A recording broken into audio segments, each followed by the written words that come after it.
before, but a lot of things went on. But as far as LeBron and Michael, if Michael played in this era, he'll average 50. He averaged 50 points.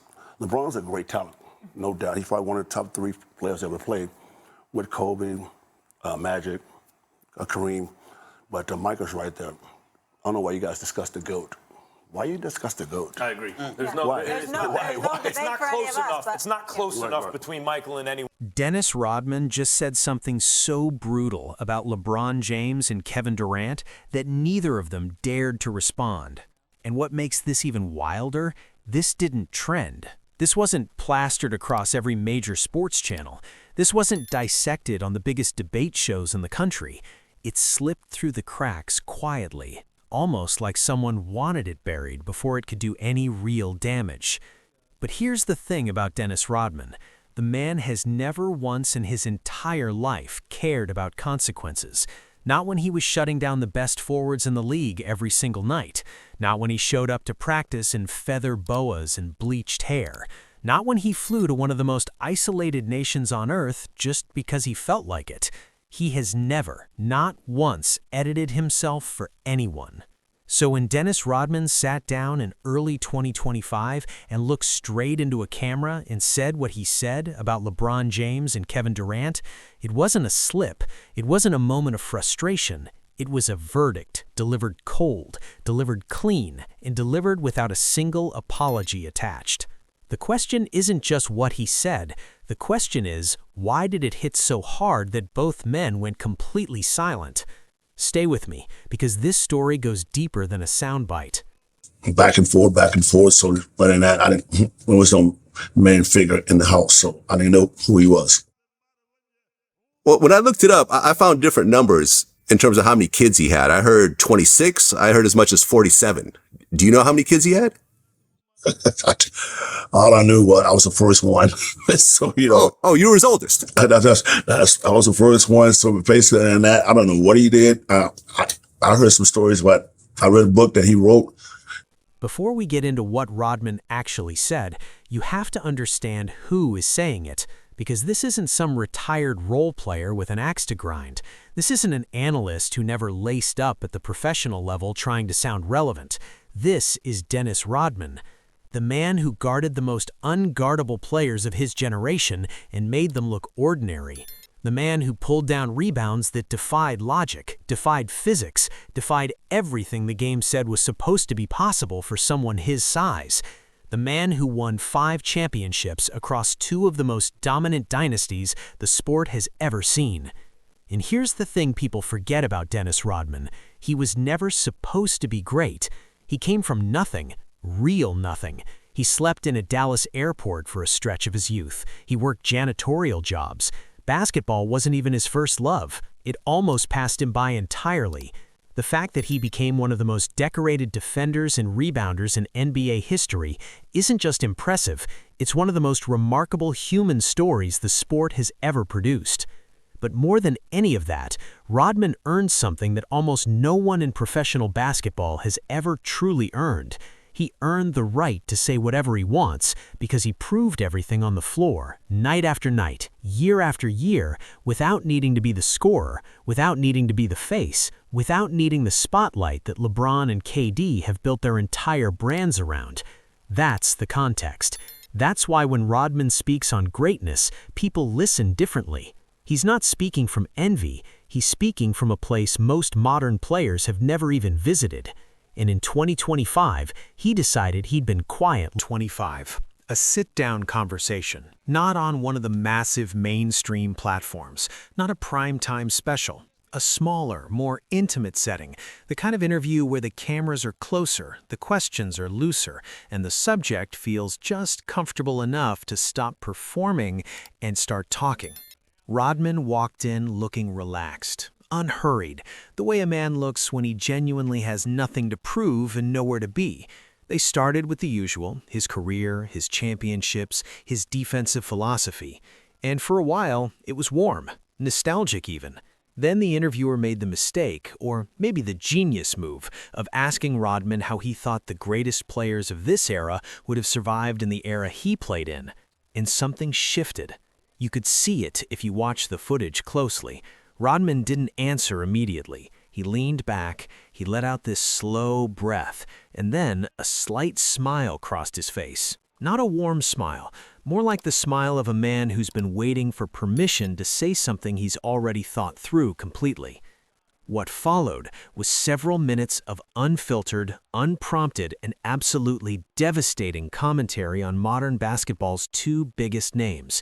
And the reason it didn't explode immediately the way you'd expect, the clip wasn't pushed, it wasn't highlighted, it got buried in a longer interview that most casual fans scrolled past. This thing is not all over the media yet, but the people who saw it, they knew immediately that this was different. This wasn't Rodman being Rodman for the camera. This was Rodman meaning every single word. And trust me, what he actually said, you are not ready. Rodman started with LeBron, and he didn't ease into it. He said, and I'm keeping this as close to his actual words as possible, that LeBron James is the greatest politician the sport of basketball has ever produced. Not the greatest player, not the greatest competitor, the greatest politician. Let that sit for a second, because coming from Dennis Rodman, that is not a compliment. That is a precise, surgical takedown wrapped in language just neutral enough to be deniable. What Rodman was saying, what he made clear in the sentences that followed, is that LeBron has mastered the art of controlling his own narrative to a degree that has actually protected him from the kind of real scrutiny that defines whether someone is truly all-time great or just all-time popular. He talked about how in his era, you couldn't manage your image, you couldn't choose your battles, you couldn't strategically position yourself. The media was going to come at you, the players were going to test you, and the fans were going to judge you. And none of that was negotiable. What you did under that kind of pressure, that's what built a legacy. Rodman's point, and he made it clearly, was that LeBron has spent 2 decades being brilliant at the game and brilliant at never fully exposing himself to that same level of uncontrolled pressure. Every move calculated, every statement PR approved, every conflict managed before it could become a wound. And then, he said something that made the interviewer visibly uncomfortable. He said that the version of LeBron James who exists in public, the carefully constructed, philanthropic, global brand LeBron, might actually be hiding the version that could have been even greater, that the obsession with legacy management might have cost him the kind of raw, unfiltered competitive fire that separates the good from the transcendent. Then he turned to KD, and if the LeBron commentary was surgical, the KD section was a sledgehammer. Rodman didn't attack KD's talent. He was explicit about that. He called KD one of the 2 or 3 most gifted offensive players the sport has ever seen. Unguardable, extraordinary, a freak of nature in the best possible sense. But then he asked a question that landed like a grenade. He said, what has that talent actually built? He talked about loyalty, about staying, about the kind of player who makes a place great rather than finding a place that's already great. He talked about the players in his era who took their lumps with franchises that weren't ready to win, who poured everything into building something, who didn't leave the moment things got uncomfortable. And without using KD's name in that specific sentence, but having just been talking about him for 2 straight minutes, Rodman said, some guys collect rings. The great ones build empires, and there's a difference that doesn't show up in the box score. The interviewer laughed nervously. Rodman didn't. Now here's what nobody's talking about, because both men heard this, and what happened next was almost more revealing than the quotes themselves. LeBron James said nothing.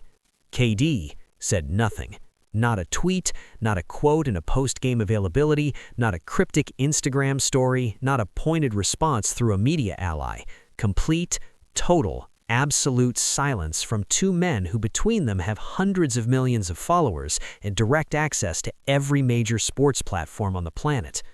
And I want you to think about that for a second, because these are not men who stay quiet when they feel disrespected. LeBron has responded to critics throughout his career. He's called out media personalities. He's made pointed statements at award ceremonies. He is not someone who absorbs criticism without finding some outlet for a response. KD, even more so. Durant's history with social media and public responses to criticism is practically its own documentary. The man has engaged with anonymous fan accounts, he's fired back at analysts, journalists, former players. He does not do silence. Except here, except with Rodman. And there are really only two explanations for that. Either they both quietly agreed the comments weren't worth dignifying, which, given both men's histories, stretches credibility to its breaking point, or, and this is what a lot of people who watched closely started to believe, some part of what Rodman said landed somewhere true enough that firing back felt dangerous. Because here's the brutal reality of engaging with Dennis Rodman in a public argument about basketball legacy and toughness and competitive fire. You cannot win. The man has 5 rings, the man has a Hall of Fame plaque, the man went to war every single night for over a decade without needing to be the star. If LeBron or KD claps back and Rodman doubles down, which he absolutely would, suddenly you're in a debate where the optics are almost impossible to manage, and both of them are smart enough to know that. So they said nothing, and sometimes silence is the loudest thing in the room. Once the clip started making its rounds in 2025, slowly at first, then all at once the way these things tend to go, the reactions split almost perfectly down generational lines.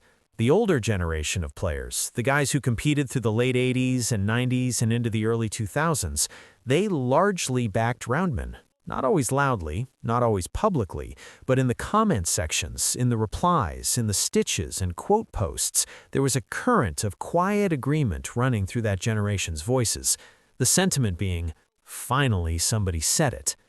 They weren't attacking LeBron or KD's talent. Nobody serious is doing that. These are two of the greatest players who have ever lived by any objective measure. But there's a difference between acknowledging talent and acknowledging the full weight of a legacy. And Rodman was poking at something a lot of old-school basketball people have felt for a long time without having the platform or the willingness to articulate it. Then there was the younger side of the reaction. And they came in hard. The argument from the new generation of fans was straightforward. You cannot judge modern players by the standards of an era that no longer exists. The game has changed, the business has changed, the media environment has changed. A player in 2025 navigating their public image and their career simultaneously is operating in a completely different landscape than Dennis Rodman did, and holding them to an old standard of stoic, unmanaged, raw competition as the benchmark of greatness is a form of nostalgia masquerading as analysis. Which, honestly, is also a fair point. And that's what made this moment genuinely interesting, rather than just another old player taking shots at young players for attention. Because both sides had something. Rodman's critique touched on something real about image management and competitive edge, but the defense of LeBron and KD touched on something equally real about context and evolution. The comment sections everywhere this clip landed were absolutely on fire. Not in a toxic way, in the way where you can tell the conversation is actually mattering to people, that it's hitting something deeper than just basketball, something about authenticity, about what we want our heroes to actually be. And that brings us to the real question underneath all of this, because this was never just about basketball. Here's what Dennis Rodman actually did in that interview, whether he intended to or not.